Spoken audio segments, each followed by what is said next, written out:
Good morning, my beautiful seniors. You know, there's a special kind of wisdom that only comes from the years you've lived, the journeys you've traveled, and the countless stories you've gathered along the way. You've spent your lives investing in others, raising families, building communities, and nurturing dreams. But today, my dear friends, I'm here to talk about investing in the one person who has been with you every step of the way, you. Life has taught us that age isn't just a number. It's a celebration of strength, resilience, and the courage to embrace new beginnings. You've reached this magnificent chapter, and let me assure you, your greatest chapters are still unfolding. It's time to trust your instincts, honor your dreams, and bet on yourself like never before. You know, authority is empowerment. It's the process of becoming stronger, more self-assured, and more involved. To be empowered means to navigate the world fearlessly and without apologies. Nobody's path is easy or uncomplicated. Everyone makes mistakes and encounters obstacles. If something goes wrong, you're dead in your tracks. It's simply life's way of telling you that it's time to shift your direction after every setback and challenging period. What is this here to teach me, I ask? If you truly understand the lesson, you pass and don't need to retake the class. If not, it appears wearing a different pair of pants to give you some remedial work. Problems arise when you ignore life's whisper. Anything you fight continues. But if you ask the right question, it's not why this is happening, but what is this here to teach me? What am I supposed to learn from this? It places you in the ideal location to learn the necessary lesson. Allowing your self-awareness to guide all you do rather than reacting negatively to adversity, combined with that circumstance instead, and the answer will come from. I learned early in my career that the dream I had for myself couldn't compare to the dream that life had for me. So I learned how to lean into life and allow the flow that was meant for me to follow to allow that flow to be my guide. Every decision I've ever made has come from listening to the flow that represents the truth in me, which is also the truth in you, being able to make the right choice based upon what is the truth of you. The challenge is that surrendering yourself doesn't mean giving up. It means acting responsibly. When I was 28 years old and ready to leave Texas, I felt something inside, that instinct that flowed the truth that said it was time to move on. My bosses said, "You're right here in Texas. You're a little fish in a big pond. You can grow old here. I go. That's the problem. I don't want to grow old." I trusted that inner voice, and every decision I've ever made has brought me to the right place and time in my life. Doing the evening news here. So I listened to that inner voice that said, "Go."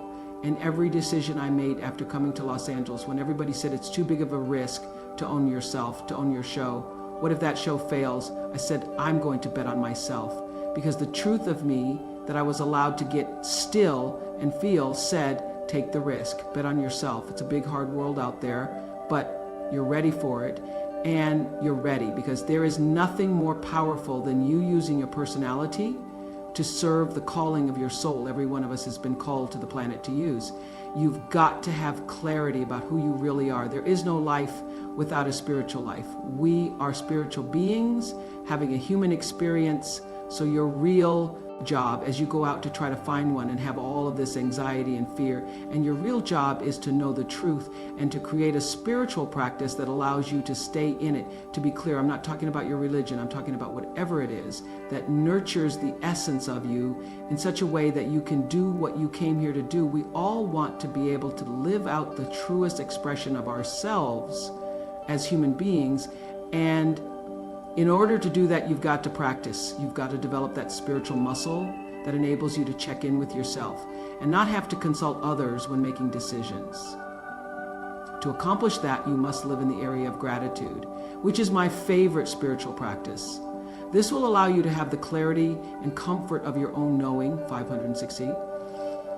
That's easy for you, Oprah, since you have everything, and I have everything because I learned to be thankful. Everyone works hard and everyone has their own goals. In the past, I used to expend a lot of energy pursuing things. However, when you can give yourself over to your dreams, you may live in the space that you have intentionally come to earth to claim for yourself, which is around 198 for I read The Color Purple in one afternoon after reading the New York Times review, and I thought, wow, this sounds like a really great book. I returned to the bookstore and bought every copy, and I encouraged everyone I knew to read The Color Purple. After reading The Color Purple, I began to hear that someone was making a movie about it, but I didn't know anyone in the film industry. By this point, I was in Chicago at 6:30, so I started to pray to God, asking him to help me find a way to get into Color Purple. I say, Jesus, I don't even need to have a speaking part. Since I went to the movies and saw that there was a character named Best Boy at the end of the credits, I said, if you just let me be the best girl, that's okay with me. I then begin to pray for the According to Divine Law, The Color Purple. Quinny Jones arrives in Chicago and stays there for half a day. At 7-Eleven, he was getting out of the shower in his hotel room when he noticed that the television in his room was set to AM Los Angeles, and he was sitting there looking overweight while watching AM Los Angeles with my Jerry curl. Quincy Jones informs casting agent Reuben Cannon, I received a call to move because I believe I have discovered Sophia. Cannon, I'm calling regarding a movie called Moon Song. Would you be interested in attending and trying out? I replied that I hadn't been praying for Moon Song, but rather for The Color Purple. He said, well, I think you should come and try out. So I went to the audition. You know, the movie industry keeps everything under wraps. The script says Moon Song on the outside because Steven Spielberg didn't want anyone to know he was working on Color Purple. But I know every line by heart, so when I open it, I know it's Color Purple. Jesus, this is purple. So I tried out for The Color Purple. I can't believe it. They're asking me if I want a role in the film, not just if I want to be the best girl or the water girl.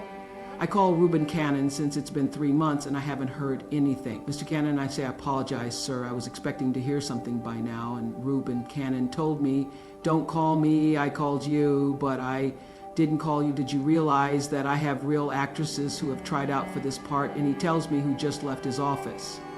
I said, God, I don't understand, thinking it was for me. 3 months later, Reuben Cannon says real actresses have just left his office. One of the best compliments I've ever received was from a reporter I interviewed when I first started out in Chicago. Many years later, I saw the same reporter again, and she told me that, you know what, you really haven't changed. You've just become more of yourself. I think that everything you do has a lesson, and learning the lesson is how you move forward, enrich your spirit. And trust me when I say that inner wisdom is more valuable than wealth. The more you spend it, the more you gain. The news director told me at the time that no one would remember Oprah, so we want to change your name. We've come up with a name that we think people will remember and appreciate because it's a nice name. This was the first indication, as President Hennessy stated. When they attempted to alter my name, Susie. Hello, Susie, friendly. You can't be angry with Susie, but my name wasn't Susie. And, you know, I'd grown up not really loving my name because when you're looking for your little name on the lunch boxes and the license plate tags, you're never going to find Oprah. So I grew up not loving the name, but once I was asked to change it, I thought, well, it is my name, and do I look like a Susie to you? I thought, no, it doesn't feel right. I'm not going to change my name, and if people remember it or not, that's okay. And then they said they didn't like the way I looked. This was in 1976, where your boss could call you in and say, I don't like the way you look now. That would be called a lawsuit back then. They could just say, I don't like the way you look. So they sent me to a salon where they gave me a perm, and after a few days, all my hair fell out, and I had to shave my head. And then I really didn't like the way I look, because now I am black and bald and sitting on TV. Not a pretty picture. But even worse than being bald, I really hated being sent to report on other people's tragedies as a part of my daily duty, knowing that I was just expected to observe, when everything in my instinct told me that I should be doing something, I should be lending a hand. So as President Hennessy said, I'd cover a fire, and then I'd go back and I'd try to give the victims blankets, and I wouldn't be able to sleep at night because of all the things I was covering during the day. Sometimes I wouldn't read the copy, and because I wanted to be spontaneous, and I'd come across a list of words I didn't know and mispronounce. And one day I was reading copy, and I called Canada, and I did just that. I cracked myself up on the air. But at the same time, my dad was saying, oil, this is the opportunity of a lifetime, better keep that job. And my boss was saying, this is the AHA nightly news. You're an anchor, not a social worker, just do your job. So I was juggling these messages of expectation and obligation. And feeling really miserable with myself. I'd go home at night and fill up my journals because I've kept a journal since I was 15. So I now have volumes of journals. So I'd go home at night and fill up my journals about how miserable I was and frustrated. And then I'd eat my anxiety. That's where before I learned that habit, and after 8 months, I lost that job. They said I was too emotional, I was too much. But since they didn't want to pay off the contract, they put me on a talk show in Baltimore. And the moment I sat down on that show, the moment I did, I felt like I'd come home. I realized that TV could be more than just a playground, but a platform for service, for helping other people live their lives. And the moment I sat down doing that talk show, it felt like breathing. It felt right. And that's where everything that followed for me began. And I got that lesson: when you're doing the work you're meant to do, it feels right, and every day is a bonus, regardless of what you're getting paid. What I know now is that feelings are really your GPS system for life. When you're supposed to do something or not supposed to do something, your emotional guidance system lets you know. Every right decision I've ever made has come from my intuition, and every poor choice I've ever made sprang from my failure to pay attention to my inner voice. The lesson is to never do something if it doesn't seem right. So when we're putting our whole selves into our work, including our knowledge and our emotions, I tell you to forget about the fast lane. If you truly want to succeed, just use your power to follow your passion and honor your calling. Everyone has one. Trust in you, and success will find you. Well, let me tell you, money is a pretty nice way to define success. Since money is extremely nice, I won't stand up here and tell you that it has nothing to do with it. I like money because it's useful for purchasing things, but having a lot of it doesn't necessarily make you successful. Instead, you want money and meaning, because meaning is what gives your life true richness. Instead, you want to be surrounded by people you trust and value and who cherish you, because that's when you're truly rich. Follow your instincts. If they feel right, go on. If not, don't. No one can predict where your life will lead you, and fear may begin to sneak in. Don't worry about it. Just relax and take a deep breath. You're in excellent hands because God has your back. All you have to do is know who you are, and I'm sure you do, so here are some things. There is no such thing as failure, regardless of what others may label or attempt to call it. I have discovered that failure is simply God's way of guiding you in a new direction. You may take a number of paths that lead to what may be a dead end for you right now. But I also know that you must have faith in the words of my favorite Bible verse, which states that, know that the Lord will lead you to a rock that is higher than thou. Every one of us has a calling. I am certain that you are here for a purpose. And that reason is larger than any degree, salary, or anything else that someone might tell you you should accomplish. Your actual task is to determine the reason and go about doing it. Your calling isn't something that someone can tell you about. It's something that you feel. It's what gives you energy. It's what you're supposed to do. And no one can tell you what that is. You know it inside yourself. Therefore, don't expect the perfect job that defines your life's work to come along next week. If it does, take advantage of the opportunity and run with it. If not, be grateful to be on the path where you eventually want to live. Abide in the space of gratitude, because I can assure you that the only way to make room for more blessings is to be grateful for how far you've come in your life. Everything that happens in your life is there to teach you more about yourself. So even in a crisis, be thankful when you're disappointed. If I could count the number of times I have been asked to compromise and sell myself, I would be a billionaire 10 times over. Your integrity is not for sale, and neither is yours. When things aren't going the way you want them to, be thankful that you have the wisdom to turn things around, even when they are tough. Honor your calling. Don't worry about how successful you will be. Instead, focus on how significant you can be in service. Success will take care of itself.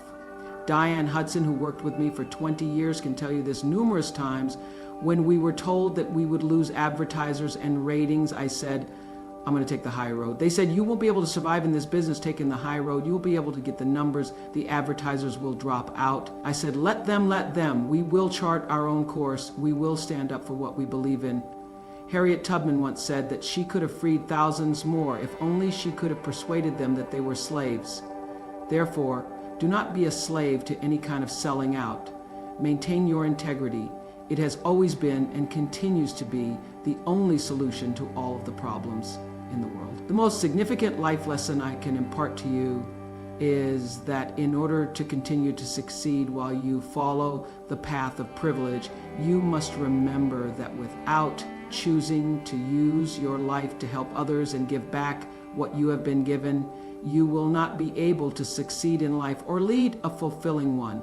As you are all aware, I built this lovely school in South Africa, and I have dedicated a lot of time to helping my daughters have a future as bright as yours. Recently, I was with them, and we were all sitting around discussing careers and the possibilities for them. I speak to what is possible because when you see me, you see what is possible. In 1964, I witnessed Sidney Porer win the Academy Award. At the age of 10, I witnessed Sidney Porer receive the Academy Award for Lies of the Field. As he accepted the honor, I recalled sitting on my linoleum floor, watching my brother and half-sister, and thinking, if a black man can do that, I wonder what can I do? I had never seen a black man on television in a suit or get out of a limousine and go anywhere on television. This is a representation of what can happen when you believe in your own life's dream, because you have been freed. And now you have to free others. I am aware that we can all do something in our lives to help someone free someone else or save someone. I believe some people believe that I was born with power, but in reality, I am well aware of what it's like being marginalized when you're told, either directly or indirectly, that your contribution isn't welcome, that your face is invisible, and that your needs are an affront. For example, when I was doing the news in Baltimore, I asked to be paid the same as my co-anchor who was doing the same job as me, but he kept calling me babe. And yes, babe. I went in and asked, and he told me that I wasn't entitled to the same amount of money as the man sitting next to me because I was a single woman without a mortgage or children. I realized then that my employers didn't understand my worth. But you know what I did? So cut to AM Chicago. The team was working hard, and after a year or so, we were asked to be syndicated. And before long, we were no longer known as AM Chicago or the national Oprah Winfrey show. I went to the boss at the time and asked my producers, who were all female incidentally, if they would get a pay raise. He said, why are they only girls? Why do they need more money for girls? I've used the word affectionately at times, calling women girls, but his tone was completely condescending. You know, it takes time to develop a voice, but once you do, you damn sure better use it on things that matter. I took a deep breath in that moment and declared, either they are going to get raises or I'm going to sit down. I'm not going to work if they don't get paid more, babe. I mean, if I were truly alone, I would have been too scared to confront this person, but the good news is that you're never alone. That day, Maya Angelou's voice was propelling me ahead with its sovereign sound. Many people are concerned about developing a brand because although I appear as one, I am actually 10,000. On social media, I hear kids talking about their brands, and I used to really hate it when people said, oh, you have this brand. I never even considered a brand. Instead, I just thought about making the best decision for myself every day. However, these days, I embrace it because I realize that people see me as a brand, but for me, it's not a business. It's a question of what you stand for.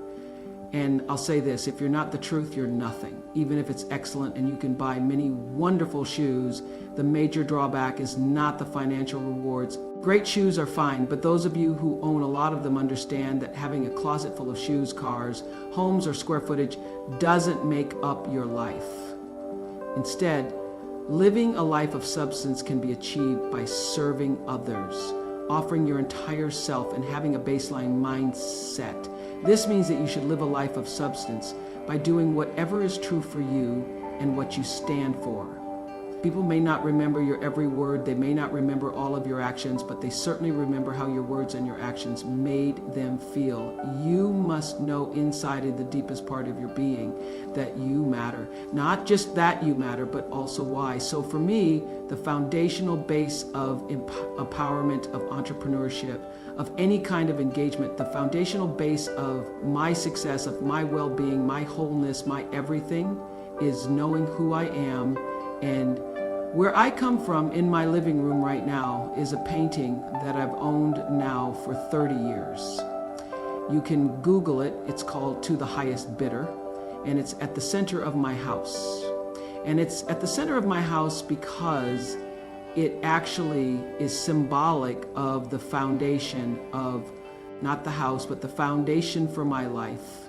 The painting is by Harry Roslin, who was a genre painter in the early 20th, late 19th century. And the painting is over 6 feet tall, and it shows a slave woman on the auction block holding her daughter's hand. And I cannot come in the door, my front door, or I cannot leave without passing that painting. In my library, I have a framed list of African Americans who were held in bondage on various plantations listed in the ledgers alongside the cows, horses, buggies, and other property. I pass this list every day, and I frequently pause in front of it to simply say their names aloud and their ages. This serves as a constant reminder of where I came from and something I never want to forget. Jonas, 11 years old, $800. Maureen, 38 years old, $1,300. Lizzie's $57, $800. And I forced myself to consider the absurdity and the obscenity of prices being affixed to each one should they be placed up for sale. And I sometimes just pause before them with a prayer, particularly before I have to make a big decision about one of my companies, or whether I move forward or whether I stay still. It reminds me, speaking those names out loud, not only of where I've come from, but how far I have to go because of them. And it reminds me that I am never alone. It reminds me of what I've come through to get through. And even when I find myself in settings where I am the only Black woman still, that kind of singularity, it doesn't make me uncomfortable. I want people to understand. Most importantly, that when you are arguing with a friend and they act like they can't hear you because they're arguing so strongly back at you, they really can't because of the way the brain is structured. So when you're in fear mode, anxiety mode, when you're really amped up, you just need to, both of you need to calm down, take a walk, take a break, and come back. Well, you start with understanding that your cup being full is how you allow yourself to give to other people. You can't give what you don't have. You can't love if you haven't been loved. You don't even know how to begin to do that. So I think it begins with fundamentally understanding that you are sufficiently worthy. I have my own rhythm and pattern, and I know that if I go 6 days and then on the 7th or 8th, don't give yourself a break because a lot of other things make me less alert, attuned, centered, and focused. I know that's my limit. I can't go past a certain number of days. For me, walking in nature is my solace because it's where I feel like I am one with all of creation and connected for other people. You are valuable enough to deserve the love you deserve, and that begins by making time for yourself. Whatever it is that introduces a rhythmic pattern into your life, dancing, music, knitting, whatever it is. I was walking on my South African campus when I noticed a group of girls dancing on the lawn because, well, they love to dance. Bruce said, "Oh, that's not just having fun." I replied, "Oh, they're not just having fun." But Bruce added, "Oh, they're actually healing themselves because the rhythmic pattern." That's why when you've been in an argument with someone or are currently in the midst of an argument with someone, if you just go and take a walk or you go and turn on some music and you start dancing, if you just have some form of movement, you feel better.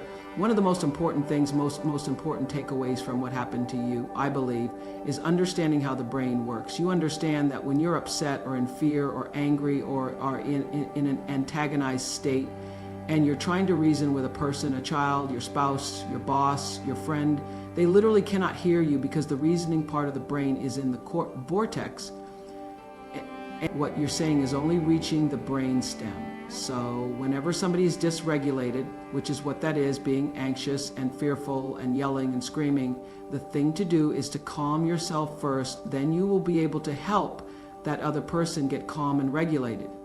That's how you get to reason. But if you both are just yelling at each other, literally, and you're going, "You don't hear me, and you don't hear me either," and they actually cannot hear you. That's what I thought was so fascinating.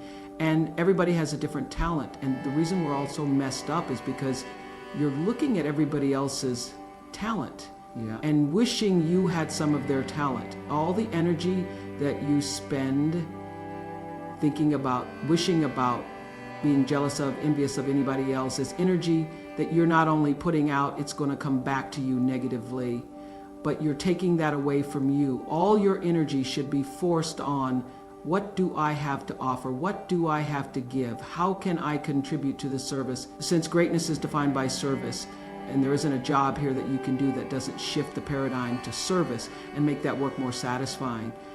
Dr. King's message that not everyone can be famous, but everyone can be great. There isn't a single thing that has ever occurred to you, no experience, no encounter, no crisis.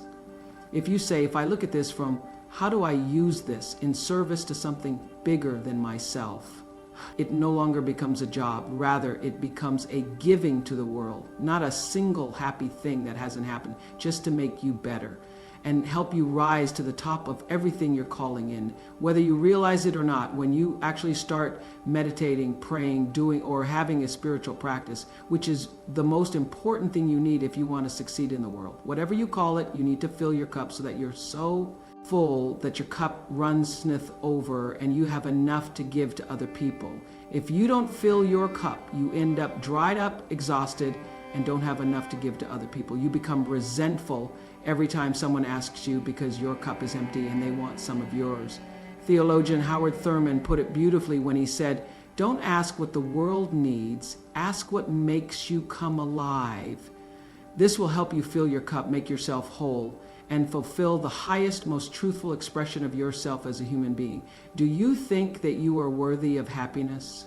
Do you think that happiness, success, abundance, comfort, satisfaction, tranquility, do you think that joy and love are part of your birthright, or do you think otherwise? Because you will manifest the life you believe in. I have always had the confidence that I will be okay regardless of my beliefs. How will you use your personality and its energy to support your soul's calling? There is a spiritual solution beneath the surface of all physical problems, and I believe that there is a spiritual solution because you are a spiritual being having a human experience. I know this for sure because every life, no matter how wonderful, how glorious, how much attention you receive, or how much square footage you have, is enhanced by sharing, giving, and opening up the heart space. Your life gets better when you can find a way to share it with someone else. So dear seniors, I encourage you, embrace this beautiful season of your life. Trust your inner voice and place the greatest bet you'll ever make. A bet on yourself, because when you truly bet on you, you've already won. God bless you and keep shining your beautiful light.